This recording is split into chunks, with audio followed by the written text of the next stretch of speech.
গরম মুচমুচে পরোটা, তার সাথে টক ঝাল একটা আলুর তরকারি, তাও আবার সম্পূর্ণ নিরামিষ। এরকম একটা ডিনার হলে তো আর কিছু দরকারই পড়ে না। তো দেখে নাও পুরো রেসিপিটা। প্রথমে আমি নিয়ে নিয়েছি ময়দা, আর তার মধ্যে দিয়ে দিলাম পরিমাণ মতো একটু নুন, আর দিলাম একটু গুঁড়ো চিনি।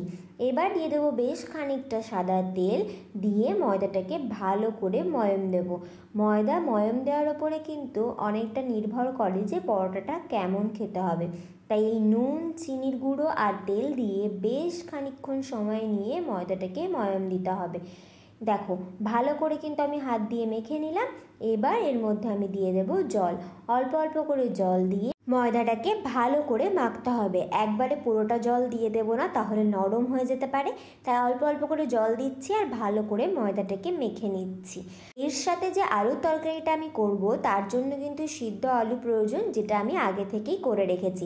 দেখো ময়দা মাখা হয়ে গেছে। এবার অল্প করে তেল ওপর থেকে দিয়ে সেটা ভালো করে ময়দার গায়ে লাগিয়ে এটাকে রেখে দেব আধ ঘন্টা মতো। এবার চলো আলুর তরকারির জন্য একটা মশলা তৈরি করে নিই।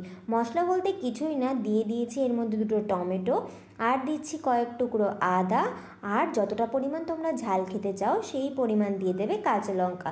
এই তিনটে একসাথে আমরা একটা পেস্ট করে নেব জল ছাড়াই। দেখো আমাদের টমেটো, আদা, কাঁচা লঙ্কার পেস্ট তো রেডি হয়ে গেছে।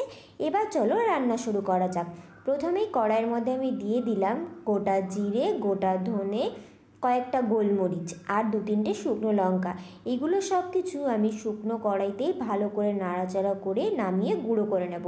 এবার ওই কড়াইতেই আমি দিয়ে দিচ্ছি সর্ষের তেল, আর তেলটা খুব ভালো করে গরম করে নেব। তেল ভালো মতো গরম হয়ে গেলে এর মধ্যে ফোড়নে আমি দিয়ে দেবো গোটা জিরে, আর দেবো একটু হিং। তারপর তেলের উপরে আমি দিয়ে দেবো পরিমাণ মতো হলুদ গুঁড়ো, আর দিয়ে দেবো কাশ্মীরি লঙ্কার গুঁড়ো। এভাবে তেলের উপর হলুদ আর কাশ্মীরি লঙ্কার গুঁড়ো দিলে কিন্তু তরকারির রঙটা খুব সুন্দর আসে। তাই এগুলো দিয়ে ভালো করে একটু নাড়াচাড়া করে নেব। আর তারপর এর মধ্যে আমি দিয়ে দেবো 1 চামচ মতো বেসন।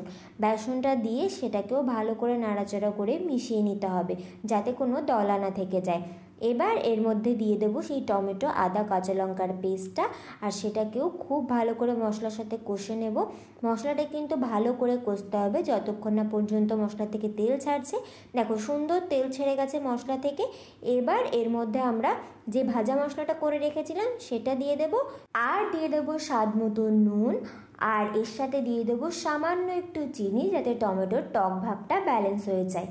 দিয়ে এবার ভালো করে মিশিয়ে নেব সব কিছু। একবার ভালো করে মেশানো হয়ে গেলে তাহলেই কিন্তু আমাদের মশলা কষানো ডান, আর আমাদের রান্না মোটামুটি অর্ধেক হয়েই গেছে বলতে পারো। এবার পরিমাণ মতো জল দিয়ে একটু ফোটাতে হবে। জলটা একটু ফুটে আসা পর্যন্ত ওয়েট করব আমরা।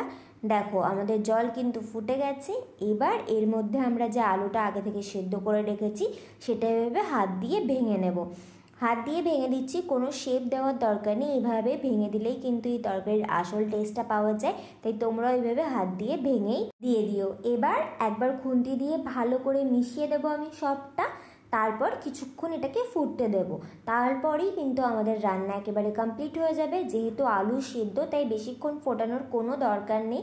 ওপর থেকে নামানোর আগে শুধু একটু ধনেপাতা দিয়ে দেব, ব্যাস তাহলেই আমাদের আলুর তরকারি একেবারে রেডি। দেখো তরকারি তো রেডি হয়ে গেল, ওইদিকে ময়দার রেস্টও কিন্তু কমপ্লিট হয়ে গেছে। এবার এর থেকে শুধু পরোটা বানানোর বেলা। প্রথমে ময়দার ডো থেকে আমি একটা লেচি কেটে নিচ্ছি, আর সেটাকে হাত দিয়ে খুব ভালো করে গোল করে নিচ্ছি, যাতে কোথাও কোনো ফাটল না থেকে যায়। এবার একটা বেলুন চাকি নিয়ে নিয়েছি। এবার ময়দার লেচিটাকে আমরা চাকির উপর রেখে তারপর হাত দিয়ে প্রথমে একটু প্রেস করে নিলাম, তারপর অল্প করে একটু তেল দিয়ে এবার পরোটাটা বেলে নেব।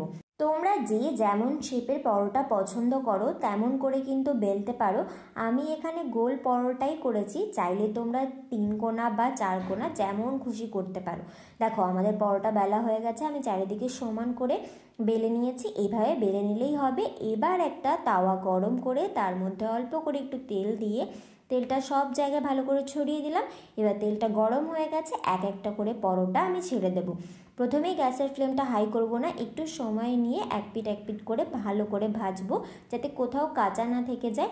এভাবে বানালে কিন্তু প্রত্যেকটা পরোটা হবে একদম মুচমুচে, আর কোথাও কাঁচা থাকবে না, খেতে দারুণ লাগবে। দেখো পরোটার দুপাশে একদম সুন্দর ক্রিস্পি করে ভাজা হয়ে গেছে। এবার এটাকে তাওয়া থেকে নামিয়ে নিলাম। এইভাবেই আমি বাকি পরোটাগুলোও ভেজে নিয়েছি। ব্যাস, আজকের রান্না একেবারে রেডি। গরম গরম আলুর তরকারি আর তার সাথে মুচমুচে পরোটা। তোমরাও বাড়িতে ট্রাই করে ফেলো এটা। আর যদি ভিডিওটা ভালো লাগে তাহলে অবশ্যই একটা লাইক করে দিও, চ্যানেলটা সাবস্ক্রাইব করে বেল আইকনটা ক্লিক করে রেখো। দেখা হবে একটা নতুন ভিডিওতে একটা নতুন রেসিপির সাথে। ততক্ষণ পর্যন্ত সুস্থ থেকো, ভালো থেকো, টাটা।